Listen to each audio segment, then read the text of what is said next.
Hey, it's Laurel, and it's time to check the tables.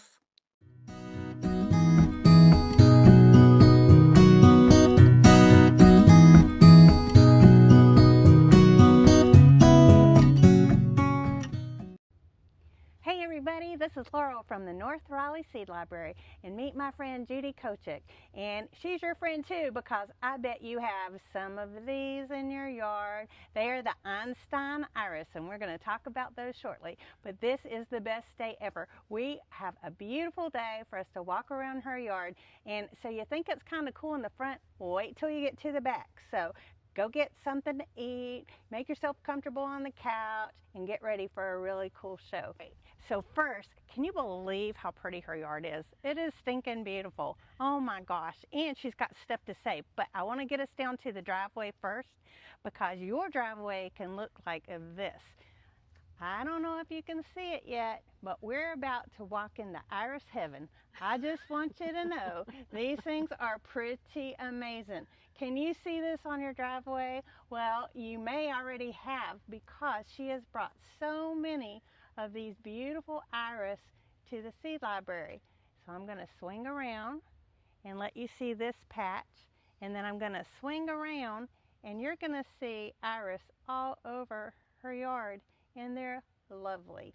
All right, so we're going to have a talk about how in the world do you have an Einstein iris, but you go online and you look up Einstein iris and there's no such thing. Well, there's a reason for that. All right, I'm going to put a space in this way so we can talk about it. All right, Judy, go for it. My great aunt Mildred married Richard Einstein, who is somehow related to Albert Einstein, and she had these beautiful gardens in Harrisburg, Pennsylvania in the 1940s. Some of these iris came from Grandma's or from Aunt Mill's yard to my grandpa's yard, went to my dad's yard, went to my yard. They lived in Florida for a while, and now they live here. And they're actually, I think it was Vicky Bear found out, they're actually Japanese roof iris when you actually look up the cultivar. But anyway, that's my story, and I'll stick with it. It's a great story, and I don't know if you remember, but we were just talking at Lila's house the other day, and she has some in her yard. So these Einstein iris have made their way across Raleigh, probably across all the places you've been. Have you shared them? Well, they started Pennsylvania, went to Florida, and then here in Raleigh, North Raleigh, they're all over.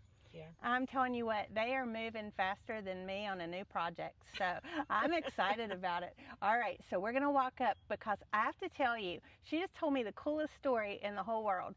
Apparently, she came to one of the seed swaps or the plant swap parties, and get this, she got a little bit of, I think it's a kind of allium, from one of you.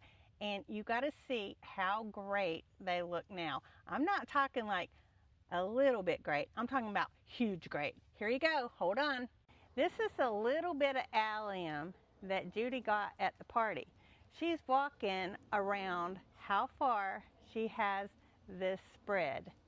Not just a little bit. This stuff multiplied and multiplied and multiplied and multiplied. And look, we're going to come back up the other side.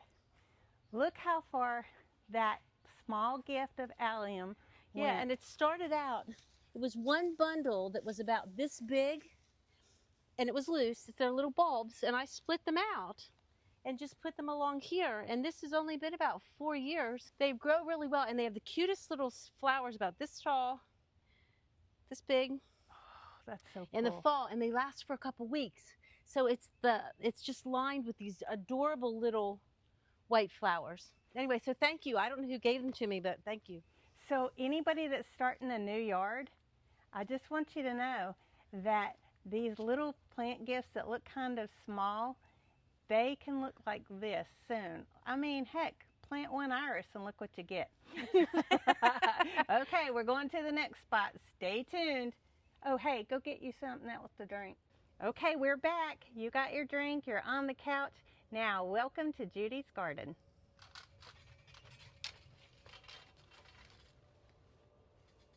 All right, Judy, where are we going to start? You can start in the roses. Oh, these are my favorite. Everybody knows I'm hooked on roses. These are stunning. Tell me what you know about them. I know very little. Oh, that's good. So when we don't know that much about roses, the thing I've been doing is making up names. So we're going to give these girls some names. What do you think about this one? How about Pinky Tuscadera? There you go. Okay, that's who she is. All right, let's find another one. I do think that one was called Lemon Sherbet. Lemon Sherbet. And this was Peach Sherbet, I think, when I bought them, because they sounded fruity to me. Oh, I like that so much. What about this dark red? Just a knockout rose. A knockout? Oh, Yeah, we got to give her a name too. Okay. Let's see, something red. Tulip. We'll call you Tulip because why would we not? Okay, so moving on. What else we got here? This was came from Pennsylvania as a tiny little seed. Its granddaddy probably was in my front yard, and I love it. So I transplanted this baby that was about this big a couple years ago because the cardinals and different birds has little berries in the winter, and I thought it was one of those plants that you don't want to have in your yard, but when my Raleigh Garden Club friends came and said, no, that's one you do want to have in your yard. So I don't know, but the birds like it. Anyway, then tucked in here, you can see the iris on the outside. These two golden plants, I think it was real interesting. They were the same size planted last year, and look how just a tiny bit of shade and sun. So I'm not exactly sure why, but they're same plants. Daylilies are inside the fence because the deer will eat them. This is called Joe Pieweed. This will get huge up over. Oh, Mike made this. Oh, this is Mike's birdhouse. I can't wait to show him. And there's another that. one down. He gave us the two of them. Oh. Yeah, and it has birds in it. And I have lots and lots of hostas. And like I said, the fence is hopefully keeping the deer out because we all know that hostas are deer candy. The azaleas you just missed. There's a few white ones left. This is a plum tree. Squirrels love it. And then around the corner is a gift from the Raleigh Seed Garden or Seed Library. Who gave me this? This is Solomon's seal. It started out just a few. I gave a bunch away this year, but it's here, here, and here. This is all from my gift from you. Oh my goodness, that could be rose green, but I don't know. If you brought Solomon's seal, make sure to post so we can give you some props. You're not going to believe this. This beautiful garden comes up to the most wonderful greenhouse that we're going to talk about in a minute, but check this out. Tell us about your French drain, because everybody has some situation where they have water runoff, and I love the way that you did yours. My husband did this because we must be on an artesian well or something. It starts back in the back of the yard, and there was so much water when we put in the topsoil a couple years ago, you couldn't dig down more than a half foot and you were hitting water. So Rich actually dug this trench. I think he dug it about 2 feet. It was really hard work because this is rock under here. And he put it down, and it goes down past through what we call our meadow now. And then he filled it with that black corrugated pipe, right? Mm-hmm. And then surrounded it with this river rock. And I wasn't sure I liked it at first, but people sort of treat it as if it looks like a little stream going through the yard. So I love it. I think it gives so much, is it delineation? Okay, that's good. Yeah, hey, I got a $5 word. I want something for that. I feel like ice cream because you were talking about sherbet. But okay, moving on. Tell us about your greenhouse that I absolutely adore. Well, you know about the greenhouse. You were a good friend of Rich's, but he decided a couple Christmases ago he wanted to build me a greenhouse, but he didn't care how big it was or what it was. He just wanted me to have one.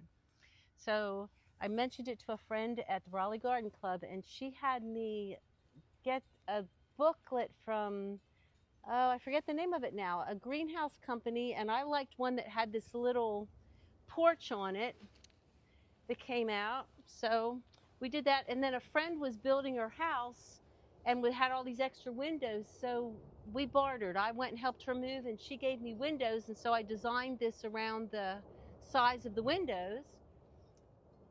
And I helped, but my husband pretty much built this. This was a gift of love from him. So, and then So tell me about the inside. What do you put in there, and have you been using it, or is it turned into storage? I've not been near as accessible with this as I should be, because there's no electricity except one little plug, so it doesn't have heat, and then of course it can get hot, but the windows can use. So if anybody has suggestions how I can make, you can tell for the most part it's storage area now, and I do have a couple things growing, but not much. It's wonderful. I mean, and what about the chandelier? Is fabulous. That's thanks to you. You're the one. She found that for me on Marketplace, called and told me, so I went and bought it.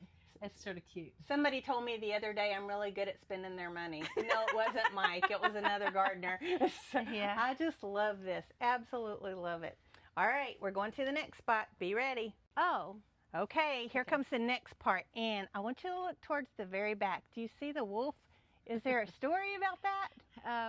Yes. When deer got in last year, I called the neighbor across the street, and he said, I can't do much for you, but I do have a coyote, whatever you call that, statue or something. It might help. And so I move it every day or two, and it's supposed to just well, we haven't had the deer back in, so I don't know if that's part of it. I've also put down some of the granules, and I've tried to reinforce the fence and things. So you guys quick check your Amazon shopping cart, because all of a sudden $79. Oh my goodness, I'm sure all of the deer or the coyotes are going down really, really fast. Oh wait, they're out of stock. Got to move fast. All right, so now I'm going to spin around, and here we go. What's on this side? This side is where the water was coming down so much that it was turned into like a little pond for a while, and it's just water iris and canna.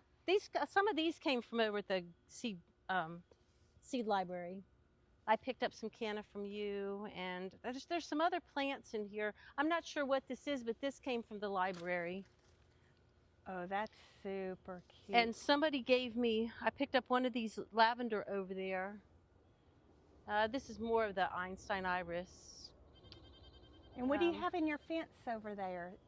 Tomatoes are wilted just in the last hour or two. They need watered again, and that's something. This drought, yeah. I tell you what, it's hot. Okay, that's all we're going to say about the drought. Yeah. So, anyway. Yeah.